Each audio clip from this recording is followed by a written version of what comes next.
Sa previous episode, nilusob ng hukbong demonyo ang kaharian ng mga tao para sa pag-asang masakop ito at mas lumawak pa ang kanilang nasasakupan, kaso lang ang malakas at makapangyarihang leader ng demonyo ay may isang natatanging sekreto na hindi niya gusto na mabuking. Siya pala ay isang tunay na tao na may nakakalulang kakayahan, isa siyang tao na naglilingkod bilang isa sa mga malalakas na tauhan ng Demon Lord, at sa bawat pananakop na ginagawa niya ay nagkakaroon siya ng guilt na pakiramdam dahil na rin sa mga taong pinapaslang nila. At sa pagpapatuloy, nais niyang malaman kung tao ba talaga si Aiki o hindi kaya't kahit nagsisimula ng lumapit ang mga gwardya sa kanya, tumanggi siyang umalis hanggat hindi siya nakakakuha ng sagot. Ayaw niyang gumalaw si Aiki kaso sinabi nito na hindi siya kikilos, pero hindi iyon nagpapigil sa kanya sa paggawa ng spell at bago pa man maintindihan ni Alistair ang nangyayari, sinabi ni Aiki na English o Spanish, at agad na nagyelo ang lahat sa kanilang kinatatayuan. Lumapit si Aiki sa mga gwardya at pinapalipad sila gamit ang isang wind spell, gayunpaman sa susunod na sandali, may isa pang gwardya na palihim na lumapit kay Aiki at sinubukan na mahampas siya ng kanyang mace. Nagawa ni Aiki na umiwas at nang ligtas na siya, gumamit siya ng Grabby Magic upang ipako ang gwardya sa rehas ng tulay at tuluyan na mabagsak ito sa kanyang kapahamakan, gayunpaman ay bumagsak si Maury sa sahig kaya nagcast ng isa pang spell si Aiki upang mailigtas siya. Hindi maintindihan ni Alistair kung bakit ginagawa ni Aiki ang risk ng pagsasagip sa isang tao, ngunit mas malaki ang pinsala sa tulay kaysa sa inaasahan ni Aiki at hindi pa rin makagalaw si Alistair, kaya't ang rehas sa ilalim niya ay tuluyang bumigay at siya ay nahulog sa kanyang kapahamakan. Kaso tulad ng naunang tao, niligtas ni Aiki si Alistair bago siya bumagsak sa lupa at lalong naguguluhan si Alistair dahil walang saysay para sa isang demonyo na iligtas ang kanyang buhay, ngunit binaliwala ito ni Aiki at nagpakilala ng maayos. Sinabi niyang siya ang komandante ng ikapitong hukbo ng Demon Lord at napagtanto ni Alistair na siya ang general na nagtanggol sa alas laban sa Beck troops. Ginamit ni Ike ang katotohanan na siya ay isang demon commander bilang patunay na hindi siya maaaring maging tao, dahil hindi kailanman magiging bobo ang hukbo ng mga demonyo upang payagan ang isang tao na maging isang mataas na opisyal sa kanilang hukbo. Ngayon ay naniniwala na si Alistair na si Aiki ay isang demonyo, kaya't inulit ni Ike ang kanyang tanong at tinanong si Alistair kung siya ang nagpadala ng isang assassin, ngunit matigas ang ulo ni Alistair at tumangging sabihin sa kanya kahit ano. Ipinagmamalaki niyang siya ay isang knight ng kaharian kaya mas pipiliin niyang mamatay kaysa magbigay ng anumang impormasyon na maaaring maging kapakipakinabang sa kaaway. Napagtanto ni Aiki na hindi niya makukuha ang mga sagot na hinahanap niya kaya lumapit siya kay Alistair at sinimulan gamitin ang mind reading magic sa kanya. Habang ginagawa niya ito ay dumating si Lilith upang tingnan siya at ito'y galit na si Aiki ay nagpapakilig sa isang babaeng tao habang siya ay narito. Sinubukan niyang yakapin si Aiki at nakuha na niya ang lahat ng impormasyon na kailangan niya mula sa isipan ni Alistair kaya sinabi niyang aalis na siya. Habang naglalakad palabas sina Aiki at Lilith, tinawag ni Alistair si Aiki at tinanong kung bakit siya nag-abala pang pumasok sa kulungan kung aalis din lang naman siya ng payapa. Iginiit ni Aiki na wala na siyang dahilan para manatili dahil nalaman niyang walang kinalaman si Alistair sa pagpatay at habang binabasa niya ang isip ni Alistair, nakita niya ang ilang mga alaala nito. Sinabi ni Aiki kay Alistair na hindi siya dapat masyadong magdalamhati sa pagkatalo sa laban para sa Alia, dahil mahalaga para sa isang komandante na tulad niya na matuto mula sa kanyang mga pagkakamali at magpatuloy. Matapos iyon ay sinabi ni Aiki kay Lilith na maghanda na sila para umalis, ngunit bago iyon ay iminungkahi ni Lilith na pumunta sila sa isang pribadong lugar para magsaya muna. Kaso tinanggihan ni Aiki ang ideya at agad na nagbukas ng portal upang i-teleport sila pabalik sa kastilyo. Pagkaalis nila ay naiwan si Alistair na maraming tanong tungkol sa nangyari. Pagbalik sa mansyon ay sinalubong si Aiki ni Stella at sinabi niyang may regalo siya para sa kanya. Naging curious si Stella kaya lumapit siya dito at ibinuhos ni Aiki ang isang bag ng bigas sa kanyang kamay. Hindi pa nakakakita si Stella ng bigas kaya wala siyang ideya kung ano ito. Kaya ipinaliwanag ni Aiki na nahanap niya ito sa kabisera ng Lazes at makakatulong ito sa pagtaas ng produktibidad ng alas, inutusan siyang maghanap ng paraan upang doblehin ang kita mula sa buwis para sa bayan. Habang maraming trigo na ang naproduce ng alas, kung lilipat sila sa pagtatanim ng bigas ay mapapataas nito ang produktibidad ng buong bayan, Hindi alam ni Stella kung ano ang ibig sabihin ng produktibidad kaya ipinaliwanag ito ni Aiki na ibig sabihin ay makakapagtanim sila ng mas maraming bigas kaysa sa trigo.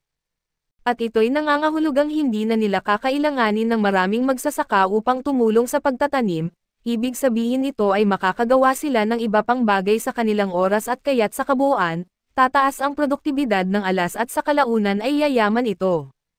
Tinanong ni Aiki kung naintindihan ni Stella ang lahat ng sinabi niya, kaso nahihirapan pa rin si Stella na intindihin ang ibig sabihin ng produktibidad kaya ang leksyon ni Aiki tungkol sa ekonomiya ay nasayang, pinadali niya ang paliwanag at sinabing ibig sabihin nito ay maraming pagkain ang makakain ng mga tao at makakakuha siya ng maraming buwis at sa wakas, naintindihan na ito ni Stella. Para simulan ang lahat, nais niya na subukan ni Stella na magluto ng bigas at di pa nakapagluto ng bigas si Stella kaya't tinanong niya si Aiki kung ano ang gagawin dito, kaso wala ring ideya si Aiki dahil sa ngayon lang rin siya nakakakita ng bigas. Nagulat si Stella na may mga bagay na hindi rin alam ni Aiki kaso hindi pa rin niya alam kung ano ang gagawin sa bigas, ang alam lang ni Aiki ay dapat magsimula sa mababa hanggang mataas habang niluluto ito kaya ipinagkatiwala niya kay Stella na alamin ang natitira, habang siya ay nag-aasikaso ng mahahalagang bagay sa bayan. Ilang minuto ang nakalipas ay tinawag ni Aiki si Jiren upang itipon ang lahat ng sundalo ng kanyang hukbo sa bakuran at nang matapos iyon, nagsimula siyang mag-isip ng kanyang nalalaman hanggang ngayon at ang palaso na ginamit sa tangkang pagpatay ay pagmamay-ari ng hukbo ni Alistair. Ngunit binasa niya ang isip ni Alistair at wala itong alam tungkol sa tangkang pagpatay, na nangangahulugang isang tao ang umatake sa kanya at sinubukan na ipalabas na si Alistair ang may kagagawan at bagaman ayaw niyang maghinala sa kanyang mga sundalo, kailangan niyang tanggapin ang katotohanan na malamang may spy sa kanilang hanay. Ginamit niya ang kanyang mind-reading magic upang suriin ang isipan ng lahat ng naruroon at sa wakas, matapos suriin ang lahat ay nakakita siya ng isang goblin na kinakabahan at umaasang hindi siya mahuhuli. Nang makampirma ang kanyang hinala, agad siyang nag-teleport sa harap ng goblin at inakusahan itong spy at pagkatapos ng ilang sandali, pumunta si Aiki sa kastilyo ni Sappho upang humingi ng payo at nagkataon naman na siya ay nag-teleport habang naliligo si Sappho. Hindi naman alintana ni Sappho ang pagiging walang saplot sa harap ni Aiki, ngunit siya ay nahiya kaya sinabi niyang maghihintay na lamang siya sa labas at bago siya lumabas, tinanong ni Sappho kung may traidor ba sa kanyang hukbo. Nakakuha ito ng atensyon ni Aiki dahil wala pa siyang sinasabihan tungkol sa spy na goblin. Tinanong niya kung paano nalaman ni Sappho ang tungkol dito kaso sinabi ni Sappho na hula lamang ito, ikinwento ni Aiki na ang traidor ay si Jace at ito ang isang mata na goblin. Hindi nagulat si Sappho dahil matagal na siyang naghihinala kay Jace at tinanong niya kung ano ang dapat niyang gawin ngayon, at sinabi ni Sappho na paparusahan nila si Jace sa kanyang pagtataksil at samantala sa alas, ipinaalam kay Jace ng kanyang mga tauhan na kamakailan lamang ay pumunta si Aiki sa kastilyo ni Sappho. Hindi niya maintindihan kung paano naka-recover si Aiki nang mabilis matapos siyang barilin sa likod, may masama na balita pa, sinabi ng isa pang tauhan ni Jace na nawalan sila ng kontak sa kanilang spy sa hukbo ni Aiki. Alam ni Jace na masamang balita ito dahil malamang ay nabisto na ni Aiki ang kanyang maliit na plano. Nagdesisyon si Jace na titipunin niya ang kanyang mga puwersa at aatakihin si Aiki bago pa siya mahuli, ngunit sa kanyang pagkagulat ay nalaman niyang si Aiki ay nasa kalye at hinahanap siya. Lumabas si Jace upang makipagkita kay Aiki at nagpapanggap na magalang, iginiit ni Jace na dapat sinabi ni Aiki kung bibisita siya ng biglaan at binanggit nito na nagkataon lang siyang nasa lugar, kaya't naisip niyang bisitahin si Jace ng mag-isa. Gayunpaman si Jace ay dumating kasama ang buong hukbo niya at tinanong ni Aiki kung nagpaplano ba si Jace na magsimula ng digmaan o ano paman, iginiit ni Jace na ito ang kanyang teritoryo kaya wala namang pakialam si Aiki dito, binanggit din ni Jace na nasugatan siya kamakailan kaya mukhang nawawala na ang galing niya bilang isang komandante. Sinang-ayunan ito ni Aiki at sinabi niyang nagkamali nga siya noon, ngunit hindi niya inaasahan na pagtataksilan siya ng kanyang kasamahan kaya hindi niya ito nakita na darating at alam ni Aiki na si Jace ang traidor kaya tumigil na si Jace sa pagpapanggap na mabait, sinabi kay Aiki na nagkamali siya sa pagpunta rito mag-isa dahil wawasakin siya ng buong hukbo nito. Natutuwa si Aiki na dinala ni Jace ang buong hukbo niya dahil ibig sabihin nito ay pwede niyang lipulin silang lahat ng sabay-sabay, tumingin si Jace sa langit at nakita ang maraming higanteng apoy na bumabagsak sa kanila. Ito ay gawa ni Sappho at ng kanyang mapanirang spell. Gustong-gusto ni Sappho gamitin ito kaya nakalimutan niyang sabihan si Aiki na umalis sa blast radius, bagamat tiwala siya na magiging ayos lang ito at samantala sa lupa, hindi talaga ayos si Aiki dahil napilitang siyang magtago sa likod ng isang gusali upang hindi mapasabog. Sinabihan niya si Sappho na bawasan ang lakas ng kanyang pag-atake upang may pagpatayo nila muli ang bahagi ng lungsod, ngunit malinaw na binaliwala ni Sappho ang kanyang kahilingan dahil sobra-sobra ang lakas ng mga pagsabog.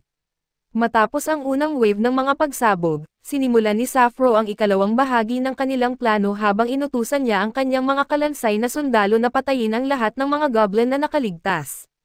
Habang pinapanood ni Jace ang kanyang mga tauhan na namamatay ay agad na nag-teleport si Aiki sa likuran niya at binigyan siya ng pagpipilian, maaaring sumuko siya ngayon o sumuko siya kapag patay na ang lahat at sa kabila ng nakita niyang kakayahan ni Aiki, walang saysay na inutusan ni Jace ang kanyang mga tauhan na patayin ito.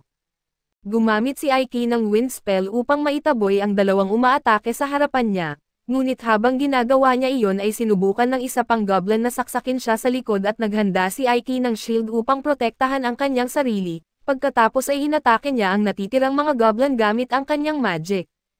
Habang nangyayari ito, tumatakbo na si Jace dahil hindi niya talaga pinahahalagahan ang kanyang mga sundalo mula pa sa simula, ngunit bago siya makatakas ng tuluyan ay hinaharangan siya ng isa sa mga halimaw ni Sappho at kaya't napilitan siyang gumamit ng smoke bomb upang lituhin ito at magtago sa isang eskinita.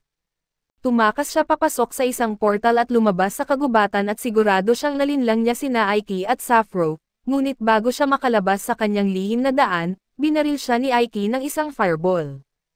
Tinanong ni Jace kung paano nalaman ni Aiki ang kanyang kinaroroonan dahil wala namang nakakaalam tungkol sa lihim na daang iyon maliban sa kanya, ipinaliwanag ni Aiki na sinusubaybayan niya si Jace gamit ang isa sa kanyang mga pamilyar. Hiniling ni Aiki kay Jace na sumuko agad dahil walang paraan para manalo o makatakas si Jace at sa halip na sumuko, nagdesisyon siya na atakihin si Aiki kaso ang kanyang mga suntok ay masyadong mahina upang makalusot sa shield spell nito. Kaya tinulak siya pabalik at si Jace ay binigkis ng mga magic vines at itinaas upang hindi siya makakatakas. Dito na tuluyang sumuko si Jace at inamin na talagang mataas ang pagtingin ng Demon Lord kay Aiki at sa kanyang palagay, maraming siyang talento at kaya't may alok si Jace na nais niyang magsanib puwersa sila ni Aiki upang agawin ang hukbo ng Demon Lord at ibalik ang dating kalagayan. Inireklamo ni Jace na bagamat likas na nagagalak ang mga demonyo sa pagsakop at pagpatay sa mga tao, ipinagbabawal ng Demon Lord na pumatay ng tao nang walang sapat na dahilan at maraming demonyo ang hindi sang-ayon sa pamamalakad ng Demon Lord, kaya't inanyayahan ni Jace si Ike na tulungan siyang pabagsakin ang Demon Lord dahil hindi siya karapat-dapat maging Demon Lord. Siyempre ay tumanggi si Aiki kaya't binali ni Jace ang isa niyang kamay at naghagis ng kutsilyo kay Aiki. Madaling iniwasan ito ngunit nainsulto siya na inisip ni Jace na tatama iyon sa kanya at nagsimulang tanungin niya ito kung sino pa ang nagbabalak na pababagsakin ang Demon Lord, ngunit tumanggi si Jace na magbigay ng anumang impormasyon. Dumating si Sappho at handa na siyang pahirapan si Jace upang makuha ang impormasyon, kaso nakiusap si Aiki na hayaan siyang subukang makuha ito ng payapa dahil ayaw niyang labis na masaktan ang kahit sino. Nagreklamo si Sappho na masyadong matagal ang mga pamamaraan ni Aiki kaya't kailangan niyang gumawa ng marahas na hakbang. Biglang nagsimulang maging kulay lila si Jace at sumigaw sa sakit na ikinagulat ni Sappho dahil wala pa siyang ginagawa at ibig sabihin, nalason si Jace ng mga iba pang demonyo sa kanyang grupo upang hindi siya makapagpalabas ng kanilang mga lihim. Sinubukan ni Aiki na gamutin si Jace gamit ang isang antidote spell ngunit masyadong malakas ang lason kaya't mamamatay rin si Jace kalaunan. Bago siya mamatay ay tinanong siya ni Sappho kung nais pa rin niyang protektahan ang pagkakakilanlan ng mga taong naglason sa kanya. Sumang-ayon si Jace na sabihin kung sino ang mga pinuno ng rebelyon upang makapaghiganti si Sappho para sa kanya. Matapos makuha ang impormasyon ay pumunta sina Sappho at Aiki upang makipagkita kay Dirk Kuden at ipinaalam sa kanya na may rebelyon na pinamumunuan ng 3rd Division Commander na si Bast. Dahil inaakusahan nila si Bast ng pagtataksil ay nais ni Dirk Kuden na marinig ang panig nito.